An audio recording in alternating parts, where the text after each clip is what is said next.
Je vais parler de l'un, si ce n'est le meilleur film de l'année. Il est réalisé par Vincent Maël Cardona et est sorti le 27 août 2025 dans les cinémas français. Son titre, Le Roi Soleil. C'est pas croyable. Il a tous les numéros. Il a gagné 294 millions. Je fais ce petit podcast pour appuyer mon opinion en guise de justificatif, pas forcément construit, mais bougrement sincère, je vous le promets. D'abord, 2 mots de celui derrière le film, Vincent Maël Cardona. C'est son second long métrage, son premier film s'appelait Les Magnétiques et il a remporté le César du meilleur premier film en 2021. Il revient donc avec Le Roi Soleil, présenté au dernier festival de Cannes en séance de minuit. On retrouve au casting Pio Marmaille, Sofiane, Panayotis Pasco ou encore Maria de Medeiros. Le postulat de base, on est dans un petit café, un bar PMU à la rosée du matin, et on fait la connaissance d'une poignée de personnages. Quand un homme, âgé, habitué au lieu, entre, vérifie le tirage du loto, il a les bons numéros, le papier qu'il tient dans sa main et la clé pour remporter la coquette somme de 294 millions d'euros. Par un concours de circonstances soudaines, il se fait tirer dessus à bout portant à l'intérieur du café. Et là, c'est parti. Bouge-toi! Donne-moi le ticket, fils de pute! Calme-toi! Tu braques des flics, t'as pété les plombs!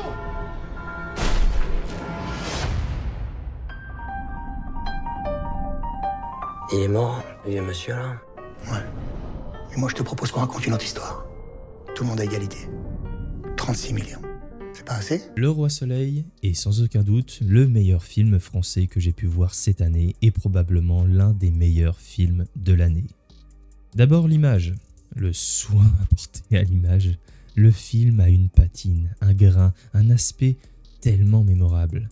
Déjà, il est tourné en basse lumière du début à la fin. Il y a très peu de scènes en plein jour ou d'extérieur.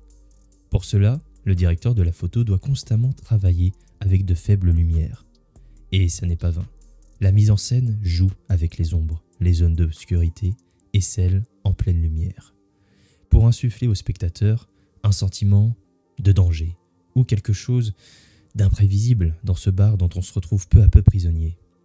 Il y a une scène par exemple un peu onirique dans laquelle le personnage de Maria de Medeiros se met à chanter sur scène.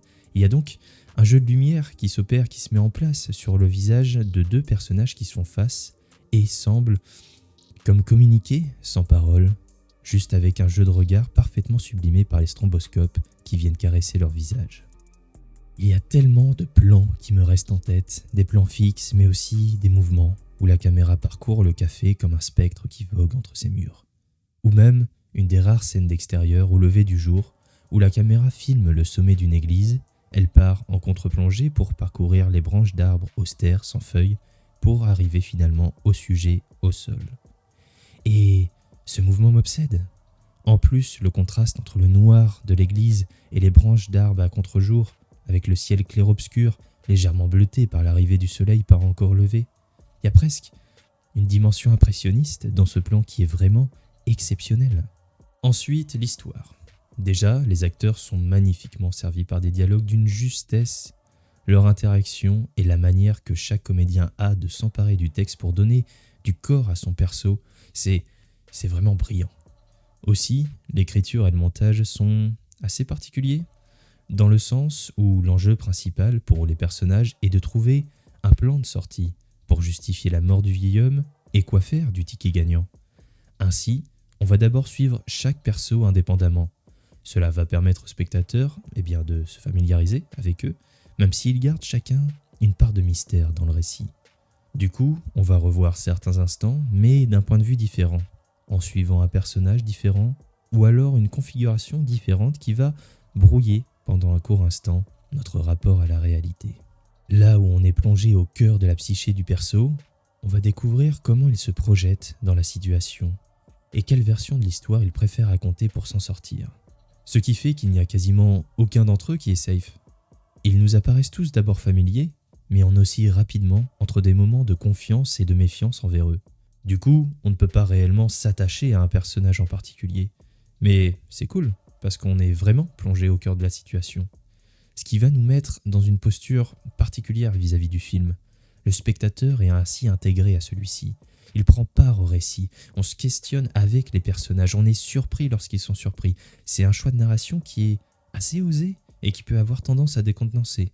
Car plus le temps et les actions avancent, plus la situation a une légère tendance à se dégrader, voire à drastiquement empirer. Et on est empêtré avec eux dans un amas de fils entremêlés dans lequel on ne sait comment s'en dépatouiller. Et c'est jouissif. C'est jouissif car c'est entraînant, captivant, émotionnellement exigeant. En plus, quand la forme est aussi réussie que le fond, eh bien, c'est parfait. Au-delà de ce procédé, le film vient questionner nos instincts les plus primaires. L'appât du gain, notre propre survie, notre instinct animal. On a 2 personnages qui vont se retrouver enfermés dans le sous-sol du bar et vont tout tenter pour s'en échapper. Quitte à creuser, passer par des conduits souterrains exigus, mais vont constamment tourner en rond, comme s'il n'y avait aucune échappatoire pour eux. Une métaphore troublante et profondément nihiliste qui plonge le récit dans une dramaturgie, un sérieux, en mode huis clos de l'enfer. C'est formidablement chaotique et en même temps c'est beau. L'autre originalité dans ces thématiques, c'est de revenir aux sources du jeu du loto en France. Le film s'ouvre sur un prologue où l'on plonge dans l'histoire de France alors qu'elle était encore une royauté. On découvre ainsi la réflexion qui a mené à la création du jeu et plus globalement sa supercherie destinée à appâter le peuple avec une arme extrêmement puissante, l'espoir. Ici, l'appât du gain est uniquement fondé sur un espoir commun, le rêve d'une meilleure vie, une notion d'incrédulité qui anime chacun d'entre nous. Et c'est ce sentiment qui va pousser dans le retranchement les personnages. Ils vont se montrer empathiques, égoïstes, cruels, violents et souvent désespérants. Mais ils vont être animés par ce même espoir qui les conduit irrévocablement à leur perte. Alors tout l'enjeu pour eux va être de se détacher de ce sentiment pourtant si intime, pour soit faire front commun, soit s'en sortir par leurs propres moyens. On va suivre cette grande partition comme un puzzle géant ou un labyrinthe infernal duquel on ne peut s'échapper. On fait quoi?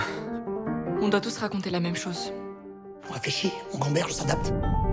Là, lui, il prend ton arme. Et je m'occupe du braqueur. Vous avez pas le droit de faire ça. On n'a rien sans rien. Voilà, c'est brillant, c'est soigné et c'est certainement l'une des choses les plus intéressantes que j'ai pu voir depuis un moment. Une petite pépite, un bijou immaculé de quelque chose insaisissable, brutal et en même temps d'une beauté si rare et si précieuse qu'elle en devient presque irréelle. Bref, c'était mon regard sur Le Roi Soleil. S'il est encore en salle à l'heure où vous écoutez cette émission, foncez. Et sinon, je vous encourage vivement à le rattraper car ça vaut vraiment le coup d'œil. Merci d'avoir écouté ce podcast. N'hésitez pas à le partager et à vous abonner. Ça fait toujours plaisir. Je vous dis à très vite. Voyez des films. C'est cool. Tout le monde s'en sort. Mais pour ça, il faut aller au bout.